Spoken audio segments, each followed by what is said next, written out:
Perkenalkan, nama saya Zahra Aulia Putri dari kelas 1C Teknologi Kimia Industri jurusan Teknik Kimia. Pada kesempatan kali ini saya akan menjelaskan mengenai reaksi redoks. Reaksi redoks adalah reaksi oksidasi atau reduksi yang merupakan salah satu konsep penting dalam kimia yang banyak dijumpai baik dalam reaksi kimia di laboratorium maupun dalam kehidupan sehari-hari. Untuk memahami reaksi redoks secara lebih jelas dan menyeluruh, konsep ini dapat ditinjau dari beberapa sudut pandang. Oleh karena itu, reaksi redoks didefinisikan melalui 3 pengertian utama, yaitu berdasarkan perpindahan oksigen, perpindahan elektron, serta perubahan bilangan oksidasi. Yang pertama, berdasarkan pelepasan dan penerimaan oksigen. Reaksi oksidasi adalah reaksi yang penambahan oksigen, sedangkan reaksi reduksi adalah pelepasan oksigen. Contohnya 2 Mg ditambah O2 sama dengan 2 MgO, yang berarti Mg mengalami oksidasi karena mengikat O. Contoh kedua yaitu CuO ditambah H2O, di mana C menghasilkan Cu ditambah H2O. Cu mengalami reduksi karena dia melepaskan oksigen. Yang kedua, berdasarkan pelepasan dan penerimaan oksigen. Oksidasi yaitu melepas elektron, reduksi yaitu menerima elektron. Contohnya Zn menghasilkan Zn2+ ditambah 2 elektron, yang berarti oksidasi karena melepas elektron. Kedua, Cu2+ ditambah 2 elektron menghasilkan Cu atau reduksi karena dia menerima elektron. Ketiga, berdasarkan kenaikan dan penurunan bilangan oksidasi. Oksidasi yaitu bilangan yang mengalami oksidasinya naik, sedangkan reduksi yaitu bilangan oksidasinya turun. Contohnya Fe2+ menghasilkan Fe3+. Biloks Fe dari 2+ menjadi 3+ berarti mengalami kenaikan yaitu oksidasi. Kemudian ada Cl2 menghasilkan 2Cl-. Biloksnya Cl karena unsur bebas yaitu 0, kemudian berubah menjadi -1 karena dia memiliki muatan -1. Jadi dia mengalami reduksi. Penentuan biloks. Bilangan oksidasi atau biloks adalah muatan semua atom dalam senyawa atau ion. Aturan umum biloks. Unsur bebas seperti Na, O2, Cl2 itu biloksnya sama dengan 0. Sama kedua, ada ion monoatom, berarti jumlah biloksnya itu sama dengan muatannya. Ketiga, O umumnya biloksnya -2. H umumnya +1. Kelima, jumlah biloks senyawa netral sama dengan 0. Jumlah biloks ion sama dengan muatan ion. Contohnya, tentukan biloks Mn dalam KMnO4. Biloks K sama dengan +1 karena dia berada dalam golongan 1. Kemudian biloks 0 itu umumnya -2, tapi karena ada 4 jadi dikali jadi -8. Jumlah biloksnya itu 0 karena tidak memiliki muatan. Jadi +1 ditambah Mn kurang 8 sama dengan 0. Jadi didapatkan Mn sama dengan +7. Reduktor, oksidator, dan hasil reduksi. Reduktor adalah zat yang mengalami melepaskan elektron sehingga mengalami oksidasi, atau lebih singkatnya reduktor adalah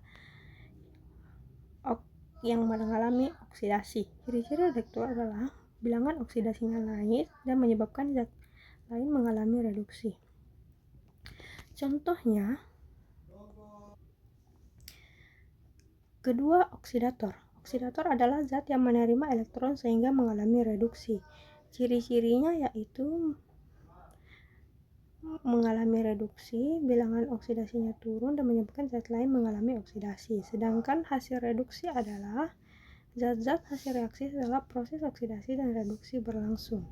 Hasil oksidasi berasal dari reduktor. Hasil reduksi berasal dari oksidator. Contoh soalnya yaitu diberikan soal redoks seperti berikut. Zn ditambah CuSO4 menghasilkan ZnSO4 ditambah Cu. Tentukan zat yang bertindak sebagai reduktor, zat yang bertindak sebagai oksidator, dan hasil redoks dari reaksi tersebut. Penyelesaiannya, kita tentukan bilangan oksidasi. Jadi yang mengalami oksidasi itu yaitu Zn dari 0, dari biloksnya 0 menjadi +2. Kemudian ada Cu2 plus dari biloxnya plus 2 menjadi 0, mengalami reduksi.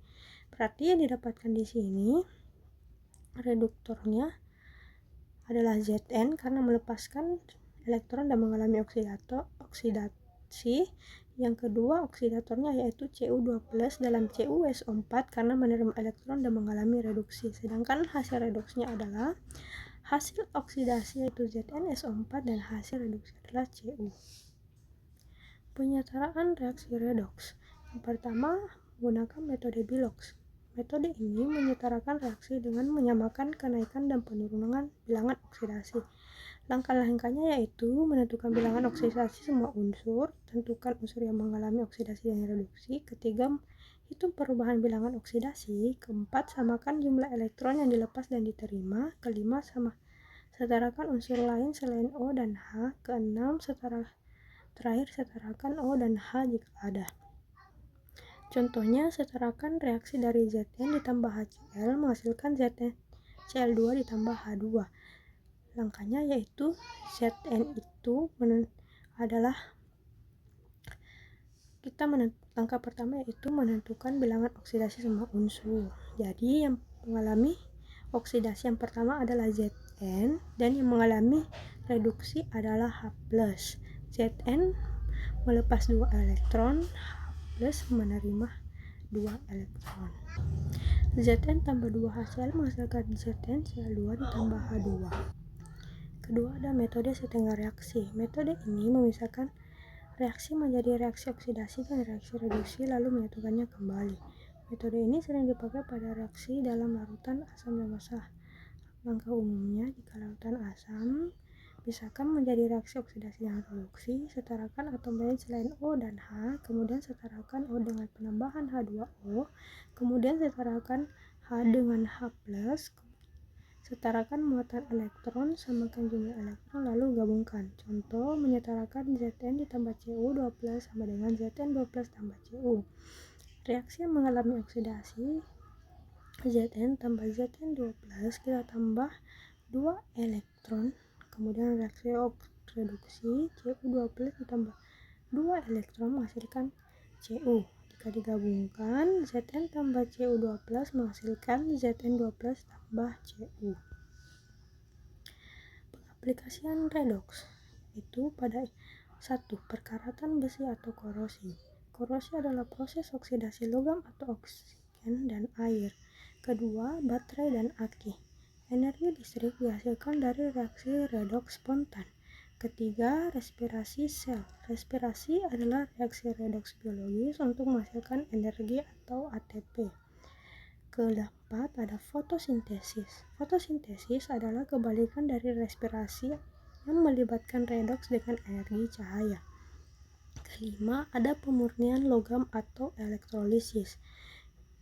Redoks digunakan untuk memperoleh logam murni.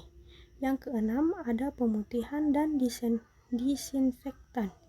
Zat seperti klorin dan H2O2 bekerja melalui reaksi oksidasi. Jadi itulah beberapa pengaplikasian redoks dalam kehidupan sehari-hari kita. Oke, mungkin cukup sekian penjelasan mengenai materi reaksi oksidasi dari saya. Bila ada kesalahan, mohon dimaafkan. Wassalamualaikum warahmatullahi wabarakatuh.